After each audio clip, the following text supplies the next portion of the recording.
Welcome, friend, to this especially sacred part of the Olympian sanctuary. My name is Varnavas, and I am a ship captain. Don't be fooled by my scarred eye. Though I've seen my share of combat, I mostly stick to trading these days.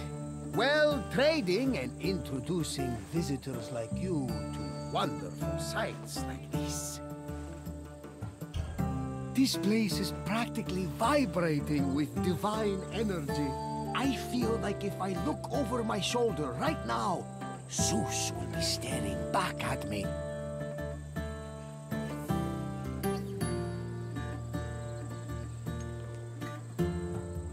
The sanctuary of Olympia was dedicated to Zeus, king of the gods. It had close connections to the divine, as you will see very soon. I'll come find you when you're done, and we can talk about what you've learned.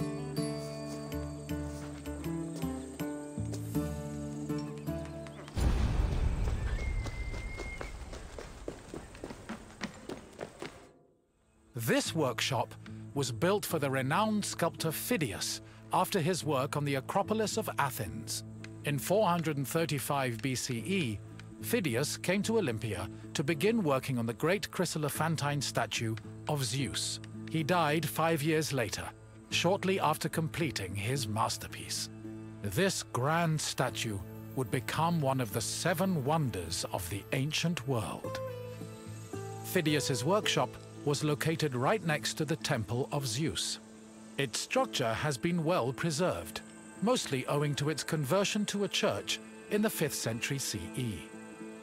Archaeologists have also discovered lots of ancient materials in the surrounding area, such as casting molds and sculpting tools. The most famous artifact, however, is a cup bearing an inscription that aggressively states, "I belong to Phidias."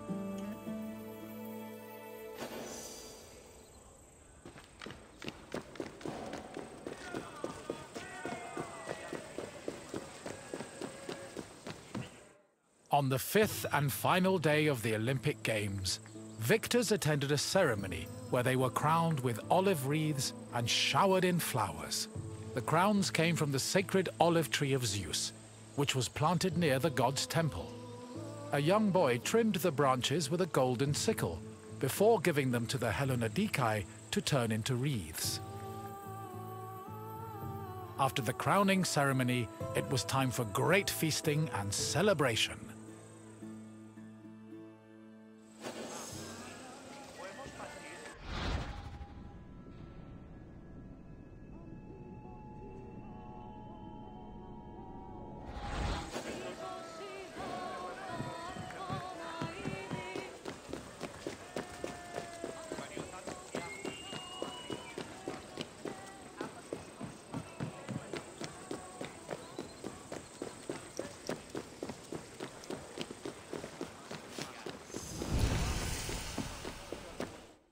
Pelops was both a legendary Greek hero and the mythical founder of the Olympic Games.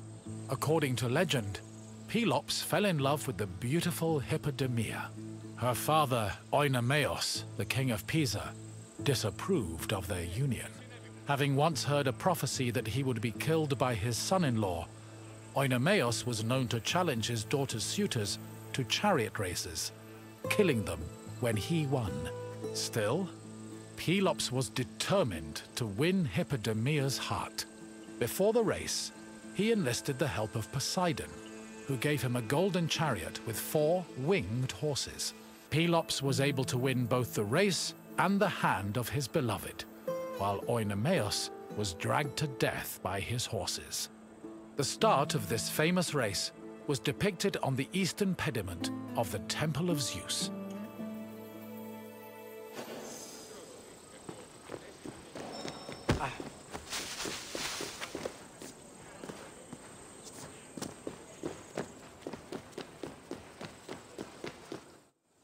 The Heraion was a temple dedicated to Hera. It is one of the oldest temples in the sanctuary, dating back to approximately 590 BCE.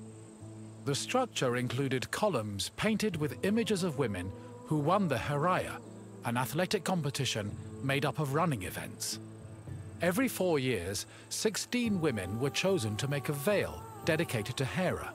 These women also organized the competition, though they did not compete in it. The Hera was unique for its focus on female athletes, in contrast to the male-exclusive Olympic Games.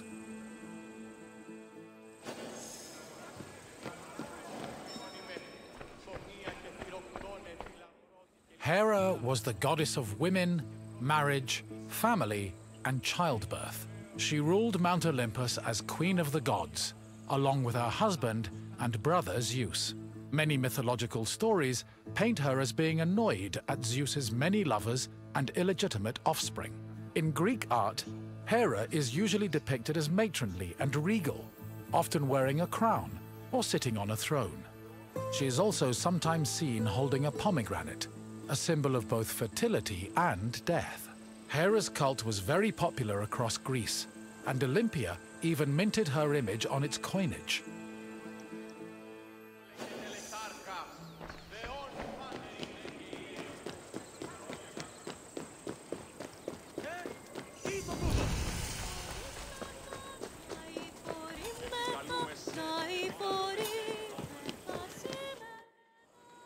One of the highlights of the Olympic Games was a ceremony that took place on the third day of the festival.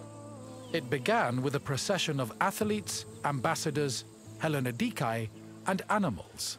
The group made their way around the Altis until they arrived at the Temple of Zeus. Then the animals were brought in front of the altar of Zeus and offered as a sacrifice. This sacrifice was known as a Hecatomb, a word that originally described the sacrifice of 100 oxen.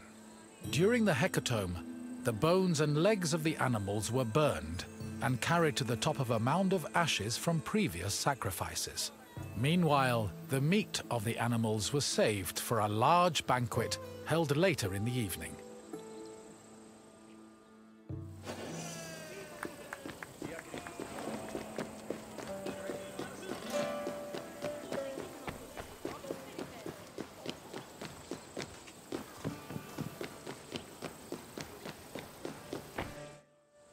The Olympic Games were dedicated to Zeus, and all the ceremonies and events were hosted in his honor.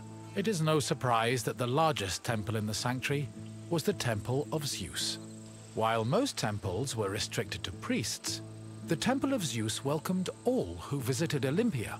This openness was most likely meant to show off the gold and ivory statue of Zeus that stood within the temple's walls.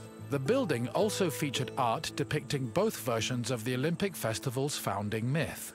The eastern pediment showed a scene from the legendary race between Pelops and Oenomaus. The temple's metapiece, meanwhile, showed the 12 labors of Heracles, the other mythical founder of the games.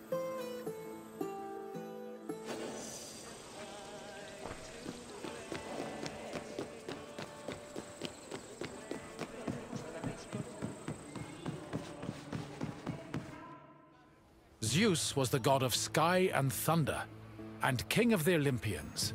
He ruled the world from his home on Mount Olympus. The child of Cronus the Titan, Zeus overthrew his father and cast the Titans out in a great battle known as the Titanomachy. He had children of his own with his wife Hera, including Ares, Hephaestus, Hebe, and Eileithyia. He also had many children without Hera, much to her consternation, but there are too many to list here. Zeus was believed to have control over the lives of mortals, as his many epithets attest to. For example, his title Horkios made him a keeper of oaths, while Xenios was the name conferred to him as a protector of hospitality. In Greek art, Zeus was usually depicted holding a thunderbolt and sitting on a throne, befitting his position as king.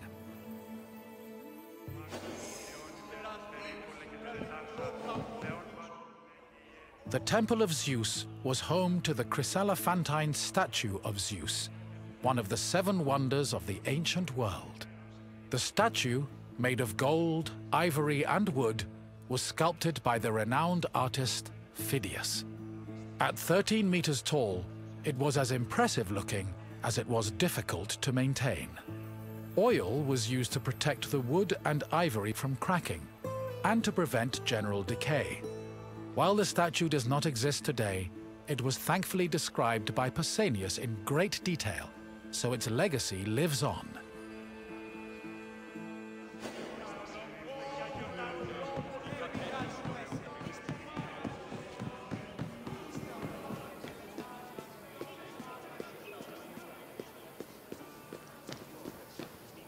Hello again!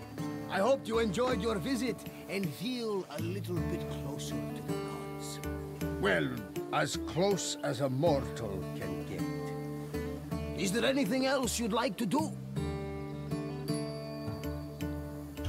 Of course! Follow me, my friend!